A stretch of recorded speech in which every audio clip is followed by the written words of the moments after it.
Kembali lagi bersama channel kita semua. Jika Anda suka, jangan lupa komen, like dan subscribe, serta bila Anda berkenan. Selamat membaca dan mendengarkan. Kaisar Beladiri Abadi Bagian 2. Menjadi murid luar. Larut malam, Charlie meninggalkan taman roh kecil dan menemukan tempat terpencil. Ia duduk bersila di atas batu, diam-diam merenungkan misteri api sejati di lautan pilnya. Sejak memperoleh api sejati ini, Charlie telah memperoleh banyak manfaat. Pertama, ia memperbaiki dantiannya, kemudian membuka lautan pilnya, dan ki sejatinya dimurnikan hingga mencapai kemurnian yang tak tertandingi. Dapat dikatakan bahwa fondasinya sekarang bahkan lebih kokoh daripada ketika ia berada di Sekte Zhengyang. Sungguh luar biasa, gumam Charlie, lalu menutup matanya untuk bermeditasi, pikirannya menjadi lebih jernih dari sebelumnya. Tak lama kemudian, energi spiritual langit dan bumi yang jarang berkumpul, membentuk pusaran di sekelilingnya. Ia menariknya melalui titik akupunturnya, menyerapnya ke dalam tubuhnya, lalu menuangkannya ke lautan pilnya, di mana ia dimurnikan lebih lanjut oleh api sejati emas. Di sisi lain, ia juga membagi api sejati menjadi aliran yang tak terhitung jumlahnya, baik dengan menyuntikkannya ke meridiannya atau menyelimuti tulangnya, menggunakannya untuk memperkuat otot dan meridiannya. Seiring waktu, tanpa disadari, meridiannya melebar, menjadi lebih fleksibel. Tulangnya, yang ditempa oleh api sejati, menjadi halus dan lentur, tanpa cacat, dengan bintik-bintik cahaya keemasan berputar di sekitarnya. Dia tidak tahu kapan, tetapi dia melompat dari batu itu, tubuhnya yang ditempa oleh api sejati memberinya perasaan nyaman yang belum pernah terjadi sebelumnya. Bagus sekali. Dengan raungan yang menggema, Charlie melangkah maju, energi sejatinya melonjak dan berkumpul di telapak tangannya, dengan kilatan petir bahkan menari-nari di antara jari-jarinya. Dengan teriakan keras, dia membanting telapak tangannya ke batu. Boom! Serangan telapak tangan yang kuat, disertai guntur, menghancurkan batu itu. Teknik telapak tangan ini adalah seni mistik ofensif yang telah diasahnya melalui pengalaman, bernama telapak tangan guntur. Ia memiliki kekuatan guntur dan suara petir, kuat dan mendominasi. Karena itu, menggunakan teknik ini membutuhkan kekuatan fisik yang sangat tinggi.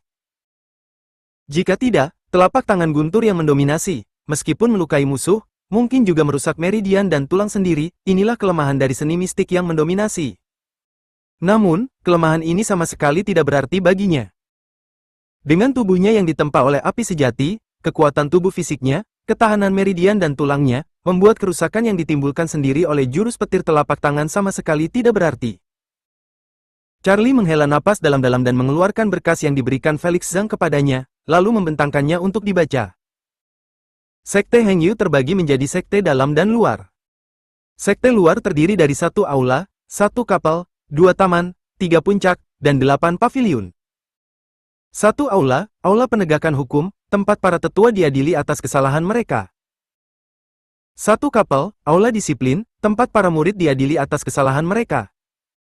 2 taman, taman herbal roh dan taman buah roh. 3 puncak, puncak matahari surgawi, Tianyang, puncak matahari bumi, Diang, dan puncak manusia matahari, Renyang, 3 puncak utama sekte luar Hengyu. 8 paviliun, paviliun senjata roh, paviliun perpustakaan, paviliun pil roh, paviliun harta karun berlimpah, paviliun Qiankun, paviliun misi, paviliun intelijen, dan paviliun Jiuqing. Sekte dalam, bagaimanapun, terdiri dari 1 aula, 1 kapal, 2 taman, 7 paviliun, dan 9 puncak. Sebagai perbandingan, sekte dalam tidak memiliki paviliun pil roh dibandingkan dengan sekte luar, tetapi memiliki 6 puncak utama lebih banyak. Sama seperti sekte Zhengyang. Charlie mengelus dagunya. Dia pernah menjadi murid paviliun intelijen sekte Zhengyang, menghabiskan hari-harinya untuk berkultivasi dan mengumpulkan intelijen sederhana. Justru karena itulah dantiannya hancur oleh seorang murid sekte Qingyun pada penurunan terakhirnya menuruni gunung. Namun, sebagai mantan murid paviliun intelijen sekte Zhengyang, Charlie sangat merasakan bahwa sekte Hengyu, seperti sekte Zhengyang, tampak tenang di permukaan, tetapi di bawahnya terdapat arus bawah yang bergejolak, dengan pertikaian konstan antara berbagai faksi. Akhirnya ia menyimpan gulungan-gulungannya, meregangkan tubuh dengan malas, dan kembali ke taman roh kecil, langsung tertidur. Malam berlalu tanpa kejadian apapun, dan fajar menyingsing. Saat fajar, ketika sinar matahari pertama muncul di timur, Charlie membuka matanya. Dengan hembusan napas panjang dan berat, ia melompat dari tempat tidur, wajahnya memerah, semangatnya tinggi, dan bahkan napasnya jauh lebih kuat. Setelah sarapan cepat, Charlie meninggalkan taman roh kecil. Di hadapannya terbentang tangga batu yang luar biasa panjang, mengarah langsung ke Gunung Roh, menghilang ke dalam awan. Ia tidak dapat melihat ujungnya. Sambil menarik napas dalam-dalam, Charlie mulai mendaki, merasakan gelombang energi yang luas dan kuat di setiap langkahnya. Dengan langkah terakhir, ia mendongak ke dunia di hadapannya, pegunungan megah di kejauhan, pohon-pohon kuno menjulang ke langit, energi spiritual yang kabur dan berkabut, dan awan yang berputar-putar, dengan burung bangau sesekali menari di antara awan. Aku telah menemukan perasaan itu lagi di Sekte Zeng Yang, Charlie tersenyum, dengan rakus menghirup energi spiritual yang melayang di udara. Mengikuti rute yang diberikan Felix Zhang, Charlie menuju ke satu arah.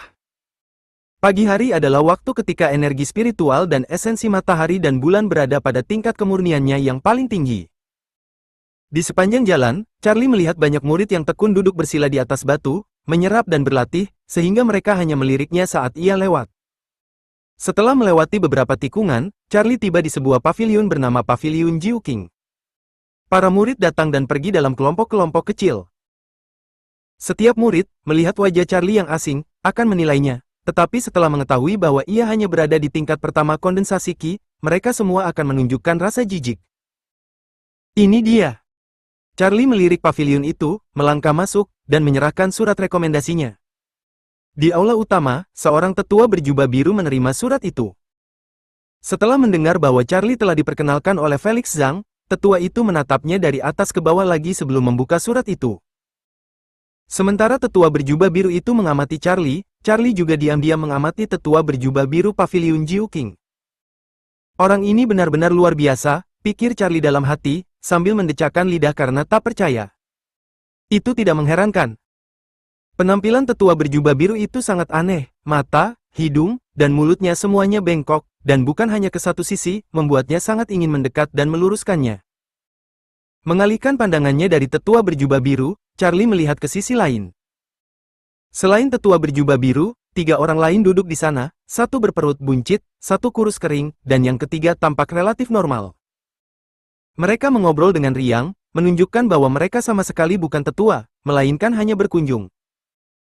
Ketiga orang ini adalah kepala dari 3 puncak utama sekte luar Hengyu, tetua Leni Zong, tetua Harold Ge, dan tetua Yari King. Setelah membaca surat itu, tetua berjubah biru menyerahkannya kepada ketiga orang lainnya sambil tersenyum. 3 kakak senior, diskusikan dan lihat siapa yang bersedia menjadi guru rekan muda Charlie Ye ini. Felix Zhang yang memperkenalkannya.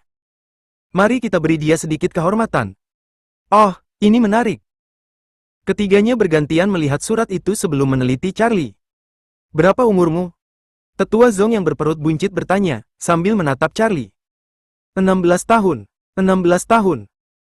Tetua Zong mengangkat alisnya. 16 tahun dan baru di tingkat pertama kondensasi Qi? Bakatmu sungguh. TSK. Setelah itu, tetua Zong terbatuk, berdiri, menepuk perutnya yang besar, dan berkata, baiklah, aku ada urusan di puncak Tianyang, jadi aku harus pergi sekarang. Sebelum dia selesai berbicara, tetua Zong yang gemuk itu sudah bergegas keluar aula, seolah takut tetua berbaju biru akan menyeretnya kembali untuk menjadikan Charlie sebagai muridnya. Setelah tetua Zong pergi, Harold Ge juga berdiri, tangan di belakang punggungnya, dan melirik Charlie dengan jijik. Puncak Diangku tidak menerima sampah. Setelah itu, Harold Ge juga berjalan keluar aula.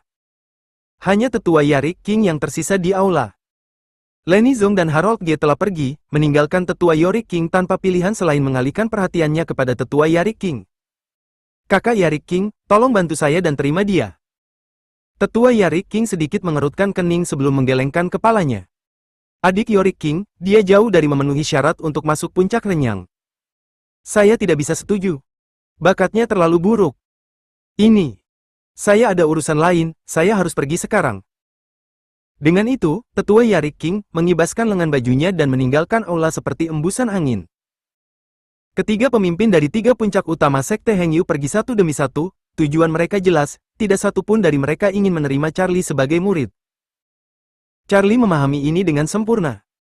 Dia bisa membayangkan betapa buruknya bakat seorang kultivator berusia 16 tahun, yang kultivasinya hanya pada tingkat pertama kondensasi Qi.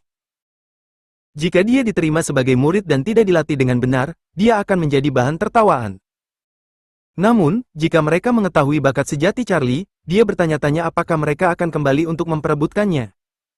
Dengan kepergian ketiganya secara berurutan, Tetua Yorick King sangat malu. Melihat Charlie di bawahnya, tetua berbaju biru terbatuk dan terkekeh. Anak muda, sepertinya kau hanya bisa menjadi murid magang. Apakah kau bersedia? Magang tidak masalah. Mungkin suatu hari nanti aku akan menjadi murid penuh. Baiklah. Tetua berbaju biru mengeluarkan token giok putih dari lengan bajunya, lalu menyalurkan energi sejatinya di sekitar ujung jarinya, mengukir nama Charlie pada token tersebut sebelum menyerahkannya kepada Charlie, sambil tersenyum, anak muda, ini token giokmu. Selain itu, tetua berbaju biru juga mengeluarkan botol giok. Meskipun botol itu disegel, Charlie masih bisa mencium aroma obatnya, yang menunjukkan bahwa botol itu berisi cairan spiritual yang membantu kultivasi. Karena kau adalah murid magang, kau tidak memiliki teknik kultivasi Hengyu atau jubah murid Hengyu, dan kau hanya dapat menerima satu botol cairan spiritual giok ini. Terima kasih, tetua. Charlie menerima cairan spiritual giok itu, tidak terlalu mempedulikan hal-hal ini. Baiklah, pergilah ke paviliun senjata spiritual dan dapatkan senjata spiritual. Tetua berbaju biru tersenyum, menepuk bahu Charlie sambil berbicara. Suaranya lembut, tanpa nada otoritas yang mengintimidasi. Nak, bekerjalah keras, dan kita lihat bagaimana performamu dalam 3 bulan. Setelah meninggalkan paviliun Jiu King, Charlie mengikuti petunjuk dan tiba di paviliun senjata roh. Penjaga paviliun senjata roh adalah seorang tetua gemuk dengan mata yang sangat kecil sehingga hampir tidak terlihat. Tubuhnya dipenuhi lemak yang bergoyang-goyang, dan ia bertelanjang dada, menyerupai Buddha Maitreya. Pria ini adalah Dran Zhou, kepala paviliun senjata roh. Salam, tetua.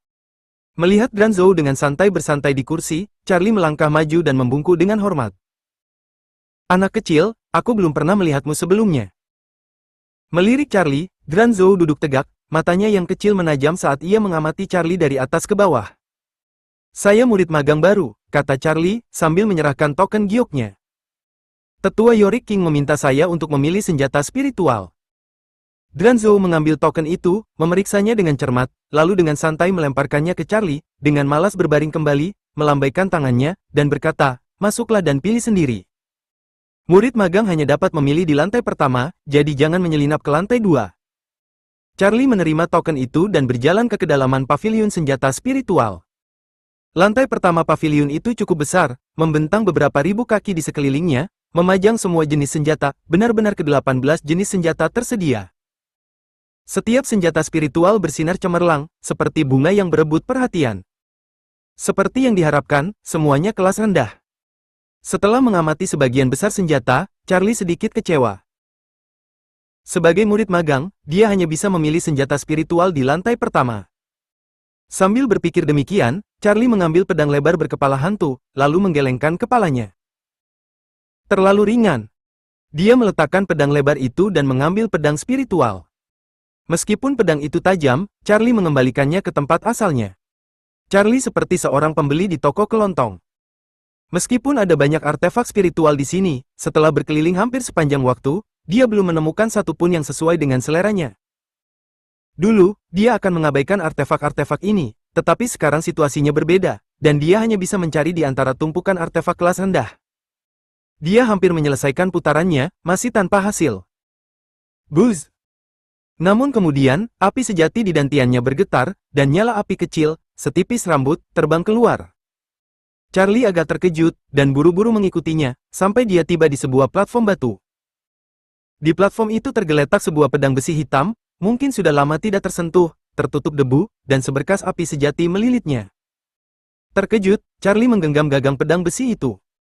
Dia ingin memeriksa artefak spiritual yang telah menarik perhatian api sejatinya lebih dekat. Namun, Charlie tampaknya telah meremehkan berat pedang besi itu. Dia bahkan tidak bisa mengangkatnya. Setidaknya ini 200 jin. Charlie memperkirakan berat pedang besi itu. Tak heran pedang itu tergeletak sendirian di sana. 200 jin bukanlah hal yang main-main. Seorang murid biasa tidak akan mampu mengangkatnya, dan bahkan jika mereka mampu, mereka perlu mengerahkan seluruh energi sejati mereka. Jika mereka menggunakannya dalam pertarungan, mereka akan terbunuh atau kelelahan terlebih dahulu. Namun, justru karena alasan inilah ia semakin tertarik pada pedang besi ini. Ia sedikit mengalirkan energi sejatinya, mengambil pedang besi itu, dan dengan lembut meniup debu yang menempel. Seketika, Charlie merasakan aura usia dan pengalaman hidup, dan melihat dua karakter kuno di gagangnya, Tian Ke, pedang surgawi. Pedang surgawi, gumam Charlie, dengan hati-hati memeriksa pedang besi itu. Pedang besi itu tidak diasah, jauh lebih lebar daripada pedang spiritual biasa. Ia tidak tahu terbuat dari bahan apa, hanya saja pedang itu sangat berat. Ada juga banyak rune kuno yang terukir di bilahnya yang tidak dapat dipahami Charlie.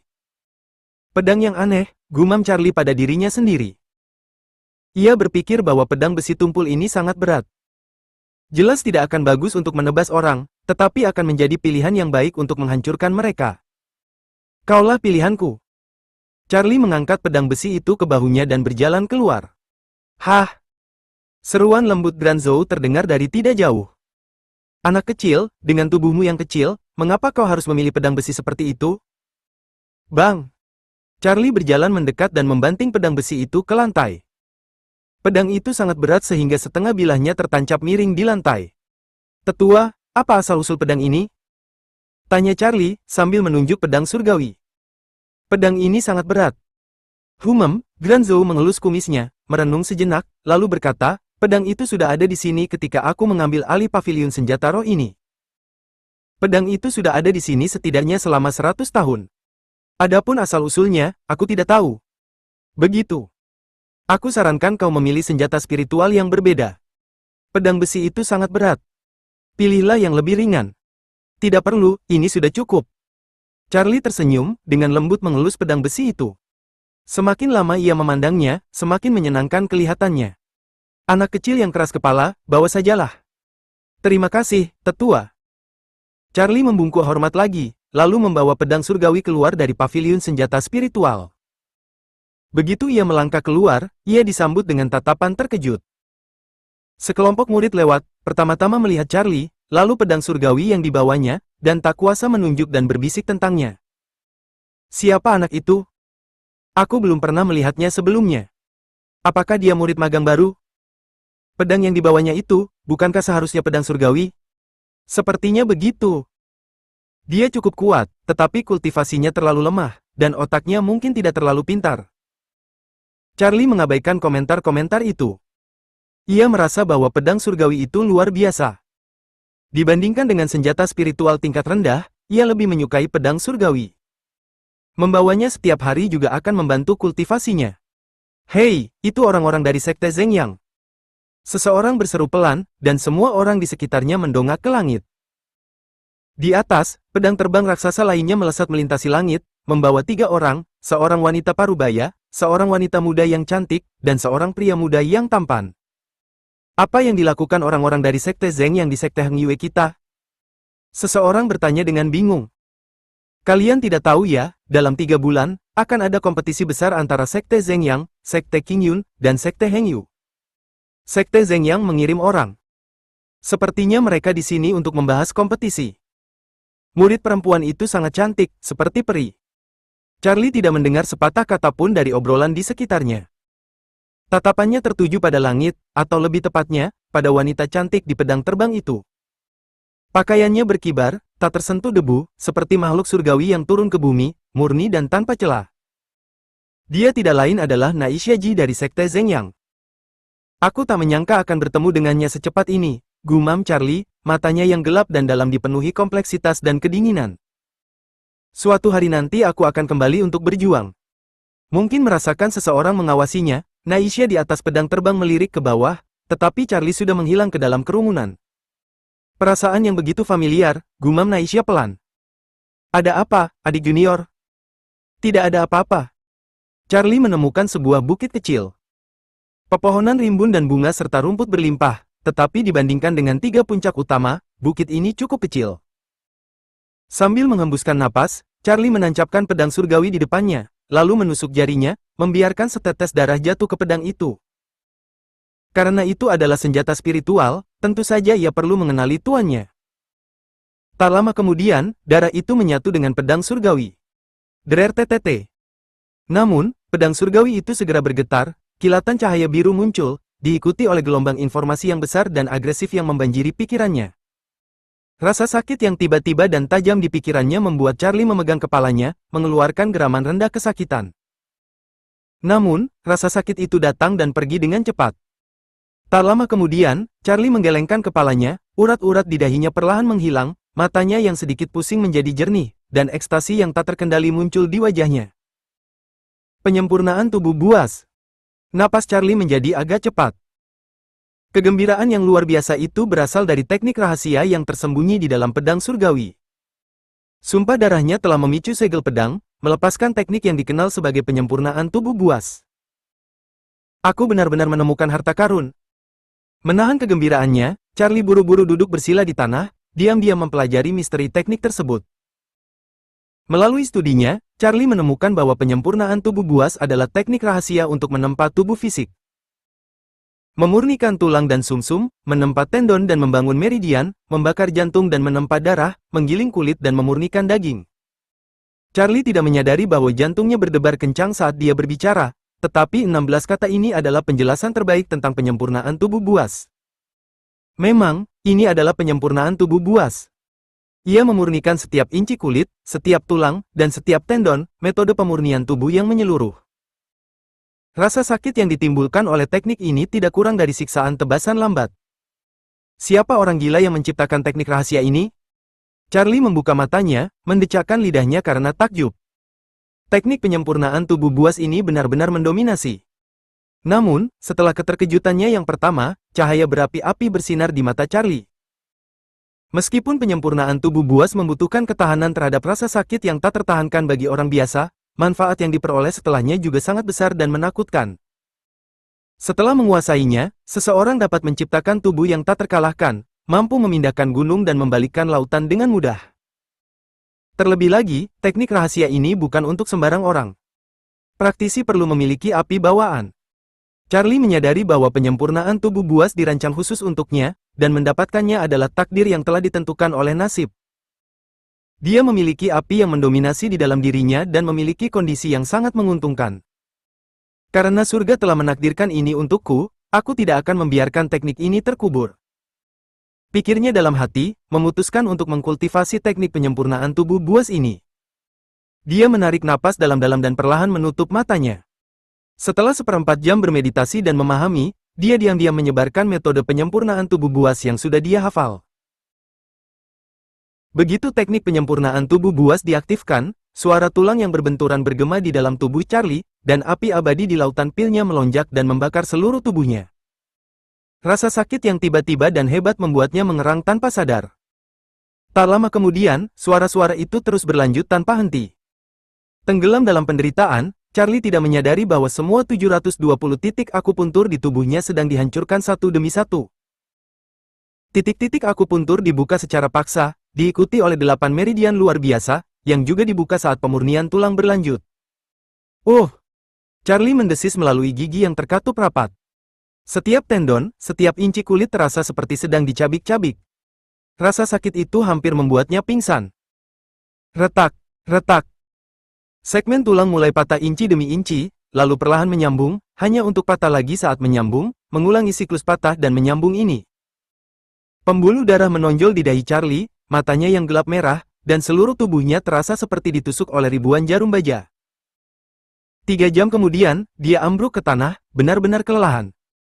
Upaya pertamanya dalam penguatan tubuh hampir merenggut nyawanya, dan dia hanya berhasil menyelesaikan satu siklus kecil sirkulasi energi. Ini sama saja dengan bermain dengan nyawaku. Charlie terengah-engah, tubuhnya basah kuyup oleh keringat, wajahnya pucat pasi. Meskipun begitu, matanya berbinar-binar penuh kegembiraan. Dia mengerti bahwa penguatan tubuh bukanlah sesuatu yang bisa dicapai dalam semalam. Itu membutuhkan latihan bertahun-tahun, kelahiran kembali melalui rasa sakit yang luar biasa, jalan yang sangat berat. Memaksa dirinya untuk duduk kembali, Charlie mulai memeriksa tubuhnya dari dalam. Benar saja, penguatan tubuhnya tidak sia-sia. Tulang-tulangnya yang kasar telah lama terkelupas, menjadi halus dan lentur, dengan seberkas cahaya keemasan berputar di sekitarnya, pemandangan yang benar-benar aneh. Melihat tubuhnya, tampak dipenuhi kotoran hitam, kotoran yang dihasilkan dari latihan internalnya sendiri, mengeluarkan bau busuk. Angin sepoi-sepoi bertiup masuk melalui celah-celah pintu dan jendela, langsung menyegarkan Charlie. Kemudian, energi spiritual langit dan bumi yang langka mulai berkumpul, dan semua titik akupuntur dan pori-pori di tubuhnya terbuka lebar, menyerap energi spiritual yang bergelombang untuk menyehatkan tulang dan tendonnya, menghaluskan setiap ketidaksempurnaan. Pengerahan fisik memicu keserakahan Charlie. Dia dengan rakus menyerap energi spiritual langit dan bumi, dan rasa sakit yang hebat di tubuhnya perlahan menghilang. Berada di pusaran energi spiritual terasa seperti berjemur di bawah sinar matahari yang hangat di hari musim dingin yang dingin, seluruh tubuhnya terasa hangat dan nyaman. Kerja keras ini pasti membuahkan hasil. Charlie dengan lembut mengepalkan tinjunya, jelas merasakan tubuh fisiknya menjadi lebih kuat. Pada saat ini, tidak hanya penglihatan, pendengaran, kecepatan, dan kekuatannya yang meningkat, tetapi bahkan setiap sudut tubuhnya dipenuhi dengan kekuatan aneh, membuatnya sangat berenergi. Setelah beberapa saat, Charlie akhirnya melompat. Dia mengeluarkan cairan roh giok dari sakunya dan menengadahkan kepalanya, menenggak seluruh isi botol. Jika ada seseorang di sini, mereka pasti akan menghentikannya, karena cairan roh giok terbuat dari saripati berbagai tumbuhan spiritual, mengandung energi vital yang sangat besar. Dibutuhkan kehati-hatian untuk mengonsumsinya, dan menelan seluruh botol berpotensi merusak dantiannya. Namun, kekhawatiran seperti itu sama sekali tidak berarti bagi Charlie. Penting untuk dipahami bahwa Charlie saat ini tidak hanya memiliki dantian, melainkan lautan dantian, yang kapasitasnya luar biasa. Bahkan jika dia meminum 100 atau 80 botol cairan roh giok, itu tidak akan merusak lautan dantiannya. Saat cairan roh giok memasuki tubuhnya, Charlie merasa seolah-olah mata air jernih mengalir melalui setiap meridian, sejuk dan menyegarkan, menyehatkan meridian dan tulangnya yang sakit, dan dengan cepat menghilangkan kelelahannya. Pada saat ini, Charlie mulai menyadari sebuah masalah, ukuran lautan dantiannya yang sangat besar. Kapasitasnya jauh melampaui dantian, tetapi ini berarti kecepatan kemajuan kultivasinya akan jauh lebih lambat daripada orang lain di level yang sama. Aku bertanya-tanya apakah membuka lautan dantian sekarang adalah berkah atau kutukan. 3 jam kemudian, Charlie menarik auranya, melompat ke atas batu, dan, dengan tangan di belakang kepala, diam-diam menatap langit berbintang, merasakan perasaan mendalam akan Gankai, emosi kompleks yang mencakup refleksi dan refleksi. Baru sehari yang lalu, dia diusir dari Sekte Zeng Yang, menjadi gelandangan, dan secara kebetulan mendapatkan api abadi, dan kemudian secara kebetulan dibawa ke Sekte Heng Yue, menjadi murid, pengalaman seperti mimpi baginya. Apakah takdir mempermainkanku? Charlie menghela napas pelan, tetapi tidak bisa menyembunyikan ejekan di matanya. Mengumpulkan pikirannya, dia mulai merencanakan sesi kultivasi berikutnya. Kapasitas dantiannya yang besar telah memberinya banyak keuntungan, tetapi juga membawa banyak kerugian, yaitu, membuat kemajuan menjadi sangat sulit. Meskipun murid pelatihan dapat menerima sebotol cairan roh giok dari sekte setiap bulan, bagi orang rakus seperti dia, botol itu bahkan tidak cukup untuk mengisi celah di giginya. Oleh karena itu, dia perlu mengerahkan upaya yang lebih besar dan tidak bisa memperlakukannya seperti kultivasi biasa. Charlie memikirkan misi-misi sekte tersebut. Semua misi yang diberikan oleh sekte menawarkan imbalan yang besar, yang juga berfungsi untuk memotivasi para murid agar mendapatkan pengalaman. Dia sering menerima misi di sekte Zeng Yang, dan misi sekte Heng Yue kemungkinan serupa. Setelah mengambil keputusan, Charlie perlahan menutup matanya, memeluk pedang surgawi, dan segera tertidur. Bersambung ke bagian 3.